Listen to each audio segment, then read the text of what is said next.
Hi guys! Nandito naman kami ngayon sa The Good Taste ng Baguio City. Ang pinakadinadayo ng restaurant dito. Kasi masarap daw dito guys.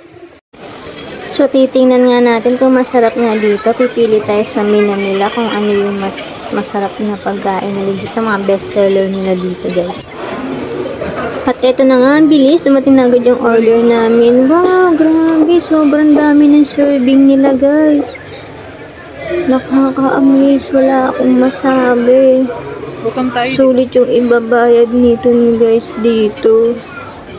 Yung serving nila guys, pang 2 tao na agad. Tingnan nyo itong ribs na binili namin. Oh. 2, sobrang laki. So eto na guys, kakain na muna kami. I-enjoy muna namin itong in-order namin. Tara, samahan nyo kaming kumain.